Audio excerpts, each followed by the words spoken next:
Bambumo ezo bimona nzoto yaya tala mayo sukolaka maya propre ochaka bakisi ya ba médecin bakomela yo mais ben infection ezo uta wapi azona impuissance sexuelle côté mwasi côté pe mobali nyo c'est daka pona ko bebisa relation ya bato ko détruire vie ya mutu. Tu ne comprends pas ajoza nango mais tala ndengo lembi ajoza nango tala ndengo komi ozo comprendre te mwasi azo yoka yo susute. Yeah, c'est très dangereux les cambo na zo ba ya impuissance sexuelle. C'est très dangereux. Yango ezo baby ça pèse dans la base ya ko dia destruction ba couple belé. Ilo koni ezo bimso libanda wana. Phénomène oyo, mari et femme de Noé. Il faut nzamba kangola yo. Na age no komo bela attention. Au respectaka règlement kolia. Mais tension oyo zo belo zo comprendre ezo utawapi. Phénomène ozo memela biso makambo belé. Ezala batu miso za la kazota mona nzela ba bengi ayo kipena ba bengi na kombo. Ba bengi Jean, atelemi atel na sima o. Na la bengi ngai, mutabengi amona nte. Et en réalité pe mutabengi azate.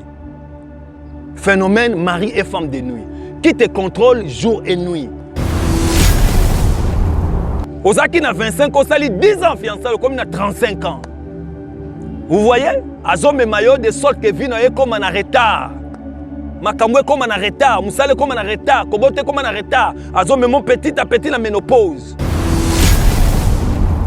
Tozo mona na kati ya vie ya bato, na famille bozo sepela. Toza na yana biso aza PD. Toza na yana biso aza lesbienne. Tika na expliquer yo ndenge nini bakomaka. Bozale belé bokota l'émission de partout na pesi bino mbote. Mbote bala nyonso ya Chebiso TV. Oui malamu na mission na bino réponse à nos questions. Yande ko na na pesi moyini nanga mbote, moyini mbote, moyini bonjour, moyini nanga bonsoir.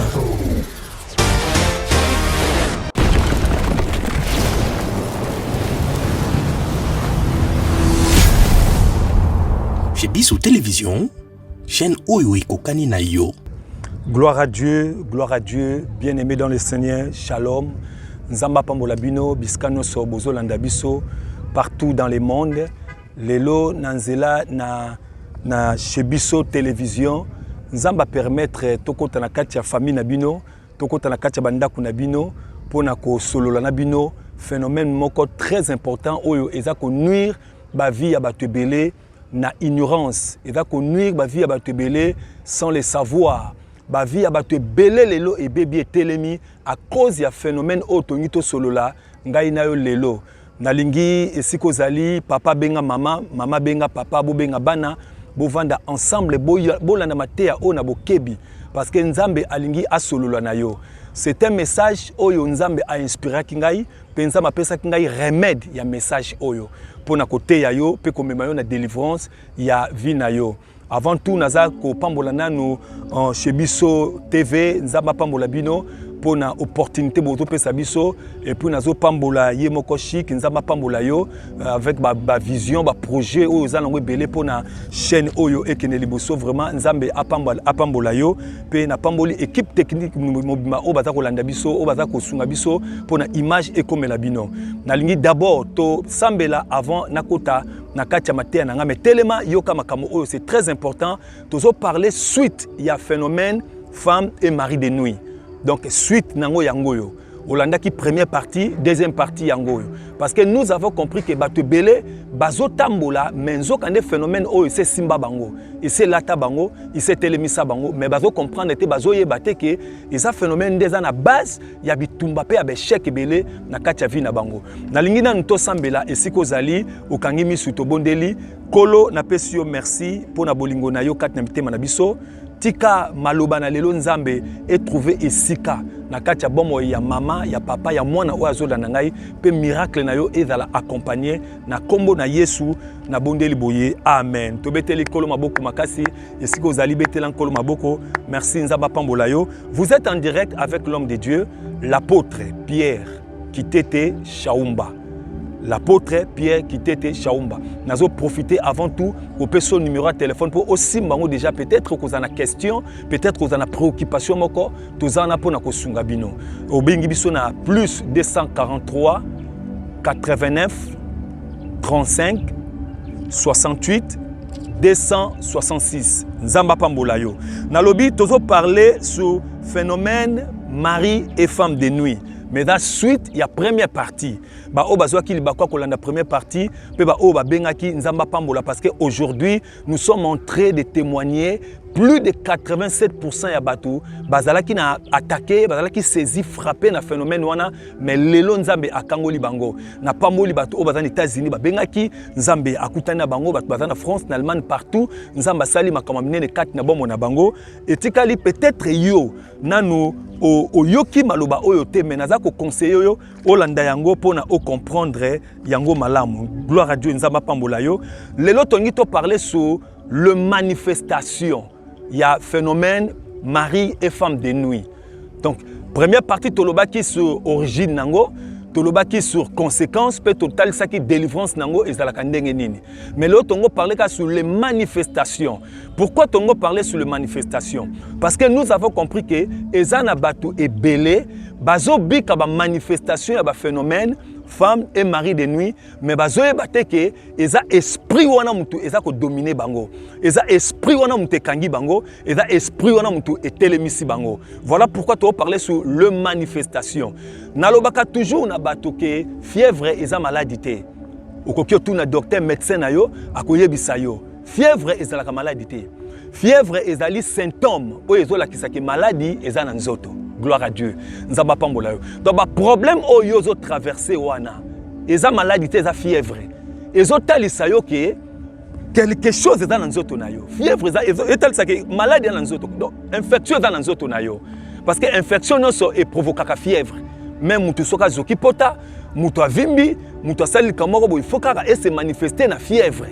Voilà pourquoi te belé bazo biki sa fièvre mais bazo bossa na ko biki sa infection o ezo provoquer fièvre na kati ba nzoto na bango. Nzamba pambola yo.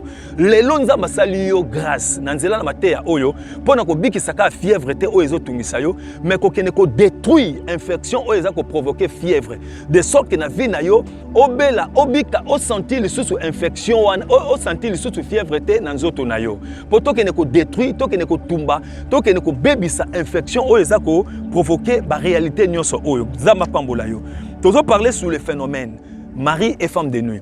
Et ça na phénomène ebelé landa matea ona bokebi peut-être qu'on se retrouver na phénomène moko oyeba kateke ozalaka na mari de nuit, ozalaka na femme de nuit. Gloire à Dieu. Na kacha Bible na livre ya Jean chapitre 3 verset 16, Bible zoloba na biso boye, car Dieu a tant aimé le monde qu'il a donné son fils unique afin que quiconque croit à lui ne périsse point mais qu'il ait la vie éternelle.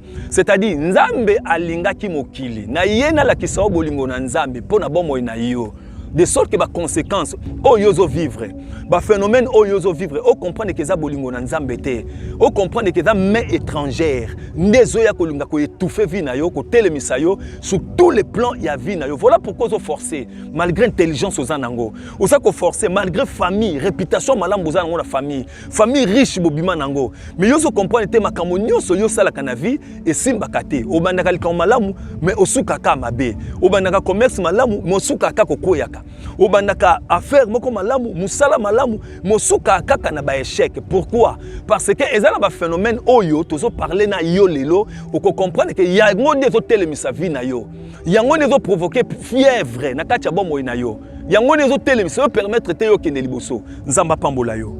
Gloire à Dieu. Na kati ya bato ebele bazo bika lelo bazo comprendre te que phénomène femme et mari de nuit ezo mema plusieurs maladies dans nzoto ya bato. Ezo mema ba maladie moko bizarre dans nzoto na bato. Et peut-être on se retrouva déjà dans ba maladie oyo, mozo ebate que cause de maladie oyo, eza phénomène mari et femme de nuit. Tant que tozo ba mari et femme de nuit, eza esprit mobimba. C'est un être spirituel, moto mobimba, ya molimo, oya yaka na ayako kutana na yo. Oya yaka atambola na yo. Oyayaka peut-être bosala déjà l'alliance moko na monde invisible sans pour autant le savoir. Peut-être l'alliance ngo salaka tango zalaka mona mukie basukola ka ona mai moko bapakola ka yo poudre bapakola ka yo ngola bakata ko basinga loketo ozalaka na relation na tata moko mukolo obimaka na motobo efungola ki porte pour na phénomène o ekotela yo. Et tika na bisayo ke phénomène o soke ekoteli yo na vie na kati ya bomo na yo ezalaka très difficile pour na phénomène wana etika yo. Voilà pourquoi nous avons appelé ce message oyo na remède. Nazolo bake plus de 87% ya batu lelo bazo témoigner nzamba kangoli bango. Nazu ba témoignage partout.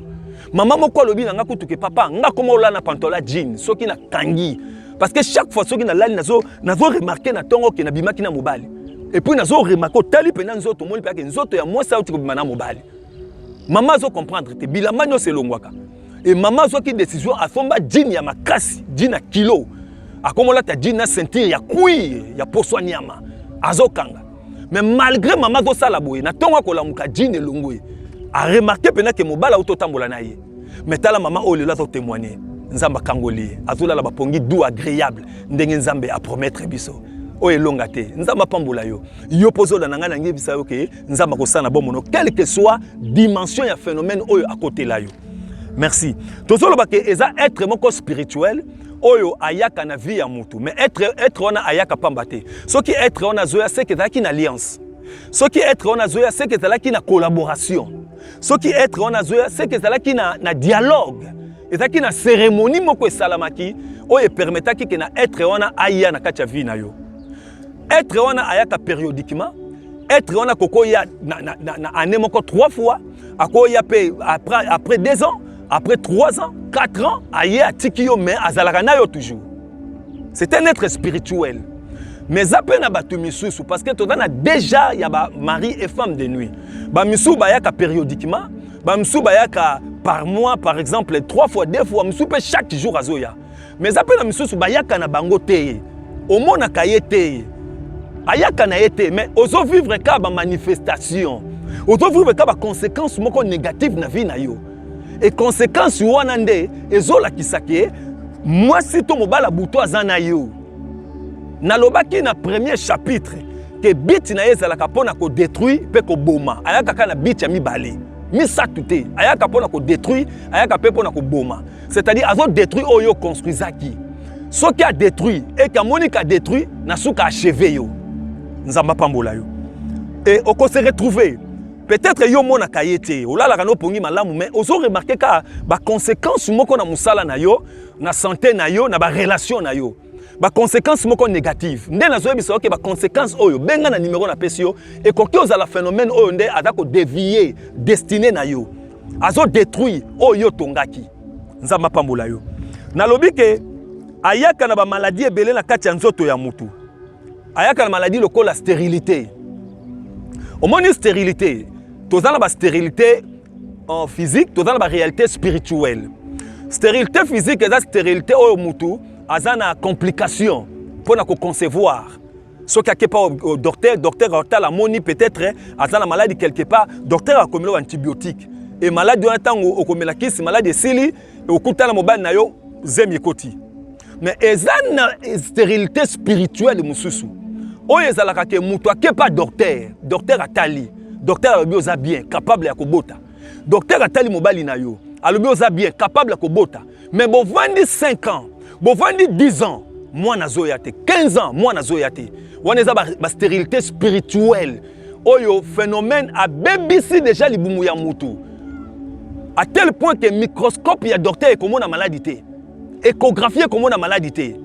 Radio comme on a maladie. Parce que c'est spirituel. Nous avons un docteur à sa maman qui osa bien, il faut bota. À sa papa osa bien, il faut bota.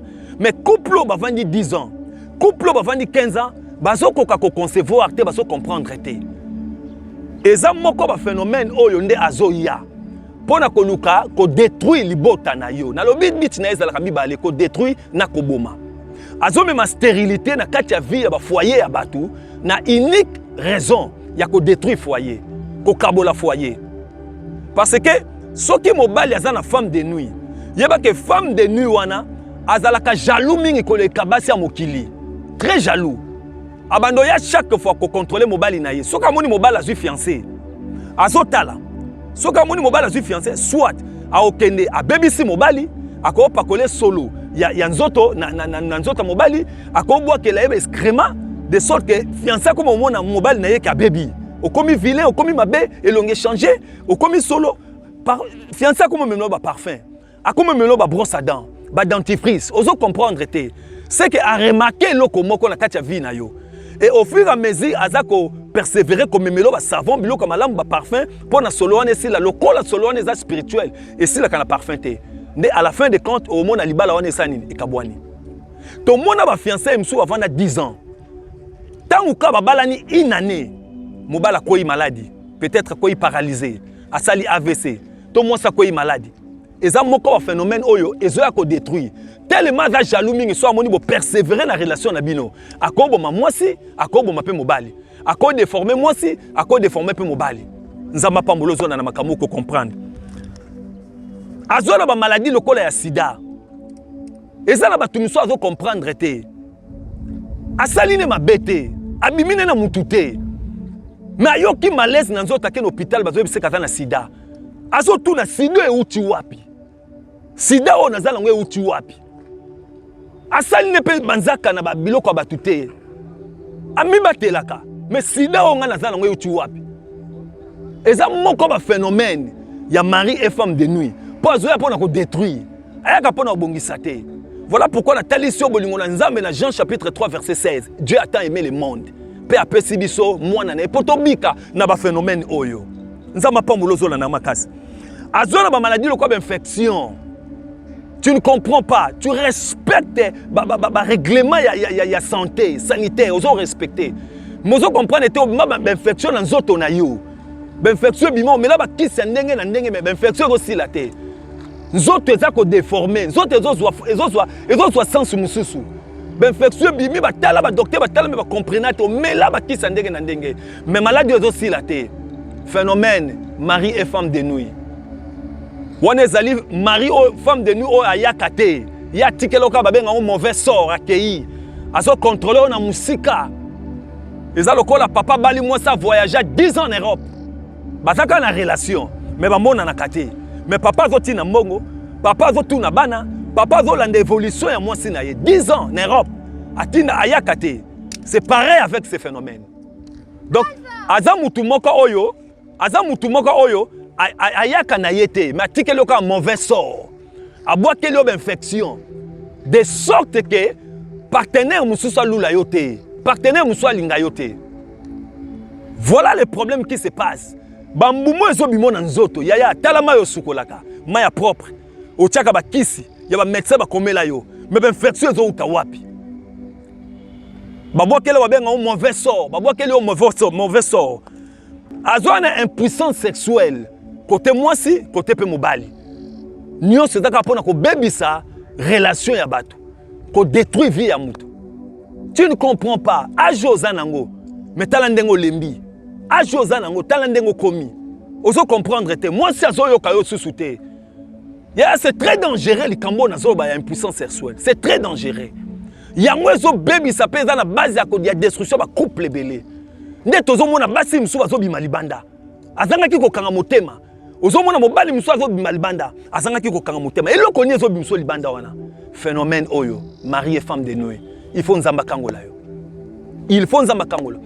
Nde comment vous avez papa n'a pas comprendre te ba bondeli po na nga mezozonga ba bondeli po na nga ezozonga oui délivrance na ngo eza processus tout le monde peut prier pour toi pour un phénomène oyo mais faites attention mutu nyonso za na ngolu te ya ko bengana molimo oyo evani na phénomène oyo na médecine ba docteur bazebele ba docteur azalaka moko donc je peux dire ba docteur bazebele je peux dire docteur, il y a un docteur, il y a un docteur, il y a un docteur, mais il y a une spécialité. C'est-à-dire que dans le docteur, tu as un dentiste, tu as un ophtalmologue, tu as un pédiatre, tu as un gynécologue, tu as un docteur, tu as un docteur. Ce qui est la maladie à mine, qui n'est pas pédiatre, qui n'est pas dentiste. Nous sommes tous des pasteurs, mais nous avons des dons différents. Nous avons des enseignements différents que Dieu a donnés à chacun. Problème il faut que tu aies un don, il y a les kamboana. Ceux qui vont bonder pour nayo, ba pèse au principe, ba ebiso salabou. Et quand tu respecteras les principes, c'est alors que tu verras le miracle et que tu vas bela na vie no ko la ka pongi mo doué agréable. Nzamba pambola yo. azomema tension na nzoto, maladie ya tension. Na âge no comment la tension. Au respectaka règlement kolia. Mais tension oyo zobelo zo comprendre ezo utawapi. Phénomène azomema la biso makambo ebele. Ezala batu miswa la kazota mona na nzela ba bengi ayo kipe na ba bengi na kombo. Ba bengi Jean, atelemi atel na sima o, na la bengi ngai, mutabengi amona nte. Et en réalité pe mutabengi azate. Phénomène mari et femme de nuit qui te contrôle jour et nuit. Azotala ba mouvement na yo, ba pa na yo, azotala ba makambo ozo sala. Azotala évolution, sur évolution za aya kitisi yo. So ngozo msala ke simi directeur kuna. Nazo bonde la pona ndeko mo lui papa na comprendre te mukoloka na zo ki likanisi. Na tia mesa na coin, na sala cabine téléphonique. Nde gouverneur ya mboka apesi loi balongola ba cabine nyose za na balabala. Kaka mukolo ya zui décision. Mukoloka zui mbonga bina tiaka cabine. Na banda commerce nanga nde gouverneur apesi loi bolongola ba cabine nyonso balabala. Voilà phénomène mari et femme de nuit. Ndenge zo sala. Ako permettre yo te évoluer. Ya zo pona ko détruire, pe zo pona ko boma. Azo pona ko kitisa yo. Shito yo zo mona na vie na yo, eza phénomène oyo. Ya benga na numéro oyo plus 243 89 35 68 266. Wana soko bengi ozui direct apôtre Pierre Kitete Chaumba. Toko solola à long et à large, pe na ko bonde la pona on appelle sur ba principe et phénomène o eko kenelibela o ko témoigner gloire na Nzambe. Nzamba pambola yo. Azo même ba célibat prolongé. Yo comprenez to bika to préparer, Bo sali 2 ans, tozo préparer 5 ans, tozo préparer 10 ans de fiançailles. Tozo préparer pendant que Batumsu a fêté 10 ans de mariage. Mais bien on a fêté 10 ans de fiançailles. Vous voyez que phénomène yo mutazo retardé papa na bino. Ozaki na 25 ans, sali 10 ans de fiançailles comme na 35 ans. Vous voyez? Azo me maillot de sorte que vino est comme en retard. Makamwe comme en retard, musale comme en retard, kobote comme en retard. Azo me mon petit à petit la ménopause. Célibat prolongé. Yaya benga babon de la ponayo. Ce n'est pas la volonté de Dieu. Nous allons prier pour détruire ces phénomènes. Avant qu'ils te détruisent, to bukaye. Nazolo belayo yaya fièvre za maladie. Oh yo zo mona neza fièvre, infectieux ezali, likambo ezali. Bitumba nyonso ezalaka na cause. Maladie fièvre nyonso eza na cause. Likambo eza na kati ya babondela pono likolo te. Bachaka pota kisi na tofi na te. Faut balongola tofi na bache kisi. Nde pote ko kauka. Célibat prolongé. Phénomène oyo mema. Tozo mona na kati ya vie ya batu na famille bozo sepela. Toza na yana biso aza PD. Toza na yana biso aza lesbienne. Tika na expliquer yo ndenge nini bakomaka. Tangu mama na yo azalaki na zemi, yo ka ndenge komaka. Lokola phénomène oyo azwa na bicha ko détruire. Tangu mama no azalaki na zemi. Peut-être maman azalaki na phénomène wana, femme et mari de nuit. Peut-être papa azalaki na phénomène wana, femme et mari de nuit. Et maman tangu azalaki na zemi, phénomène oyo tangu azoya, aye ko kutana na mama, atie semence na ye. Lokola semence nezalaka ya ko bebisa. Bible zobla na biso boye. Cultivateur aloni bilanga. Le destructeur, le diable est venu à la nuit. Il n'est pas l'oni. Ivre na blé et colis ensemble. C'est ce qui se passe. C'est-à-dire que maman a la semence à papa. Mais phénomène oyo femme et mari de nuit, aye pe na semence na ye atie. Et tant atie semence na ye, nde semence oyo ezomema malformation na kati ya nzoto ya mutu. Na kati ya mwana oyo azana libumu. Azomema malformation. Akome malem su mwana botami kisimbi, mwana botami azoloba te, bana mwana botama tina aja komi nango mwana zoloba te. Bana mwana botama tina aja komi nango mwana zotambola te. Ozo comprendre te mwana nanga likambo nini. Mwana botami mobali mais aza na comportement bana basi. Tu vois ce que le phénomène fait. Yo zo sepela tozana ya biso aza PD ayi la biso mbongo. C'est tout un phénomène oyo et changer destiné na libumu. Ba baby c'est un esprit, un esprit mobimba. Maman zomona mwana mwasi, mais mwana mwasi azosala makambo bana mibali. Maman zomona mwana mobali, mais mwana mobali azosala makambo bana basi. Phénomène femme et mari de nuit. Ezeloko ya kokumisa te, ezeloko ya kotelemela yango. Ezeloko ya kobetela maboko te, ezeloko ya kobengana. Parce que bit n'est pas détruit et na souka achevé. Abomi. Vous voyez? Bato belé bazo tambola na phénomène oyo. Atomo na ke na butute. Mais manifestation na yezo mona na vie na yo. Yo soko zuka mbongo. Ndenge mbongo esilaka o comprenaka te. Parce que dans bato miso baza na bana na monde à ténèbres. Abota déjà na mari de nuit. Abota na femme de nuit miso 4 bana, 5 bana. Et bana oyo babota makana monde spirituel. Bazalaka bana monde normalité. Au mona mona moko mukuse, mukolo, azale miso mukolo na yo. Tata mobima memona na yo. Et bana na bazalaka na bazala compassion te. Yeso kazoya to na $10,000 à cause de $7,000. Vous comprenez, c'était $7,000 non c'est que na masanga. Et que na ambiance, et que na bouye. Bango ne baza kozoya ngo. Au tika na $3,000 oyo kokyo futa ndako te, oko futa courant te. Ozo kama na zaki na mbongo bouye, mbongo ke wapi. Phénomène. Vous en bana. Benga na numéro oyo basunga yo. Ne persévère pas avec ça. Gloire à Dieu nzamba pambola yo. C'est-à-dire tobi ke azomema makambo belé na kati ya vie ya batu, oyo il faut to bondela na tinete nzambe asala yo faveur. Yaya nzamba pesi biso message, nzamba pesi biso remède. Nazo répéter que plus de 87% ya batu lelo bazo témoigner, bazo benga partout de par le monde. Bazo témoigner que nzamba kangoli bango.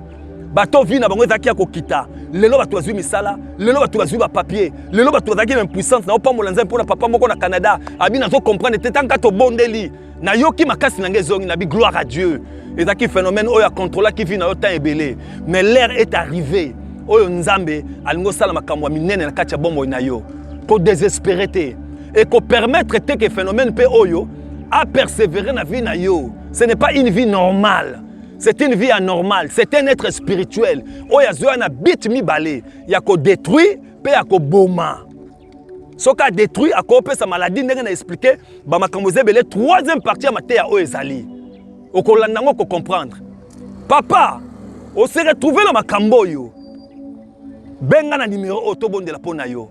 Faveur na nzambe ko kitana bombo na yo. Nzamba pambola batu nyoso bazolanda. Nzamba pambola yo, eska bozalaki na libota mobimba nzamba pambola yo. Na numéro oyo ko benga soko bengi ozui direct apôtre Pierre Kitete Chaumba. Toko solo la long et à large parce que ngala solo la kana batu. Et nzambe soka sali ngolu, tozala contact na yo, na kozwa contrôle la vie, c'est-à-dire na kolandela yo. Na kobondela teke na tiki na kolandela vie na yo. Jusqu'à ce que na komotema molimo na ngai koloba amen. Nde na binzambe opamboli mwana oyo. Benga na numéro au plus 243 89 35 68 266. Numéro yango neza au bas de votre écran. Tango robenga aux direct apôtre Pierre Kitete toko sambel toko solo la nanu à long et à large et après to sambeli to pesio ba directive toko loba na o ce que tu dois faire et na ndengo ko ndeko mo zebisanga papa na zui ba bloka ba Nigeria na pakoli ba ai na nzoto na pakoli ba bloka bele pour la phénomène ekenda kaboyete benga na numéro otoko sunga yo nzamba pambola yo yo landa kinga du début jusqu'à la fin. Que Dieu te bénisse. Na lingi bino mingi pe na pamboli chaîne Mobimba Shebiso TV na pamboli ba technicien nyonso pe chic nzamba pambolo pona musala malamu to sala ozo permettre loba na nzambe ekende ebikisa mabote belé. Que Dieu te bénisse na ngina bonde la pona yo. Que la faveur de l'Éternel couvre ta vie aujourd'hui et à jamais dans le nom de Jésus. Ainsi j'ai prié. Amen. Que Dieu vous bénisse.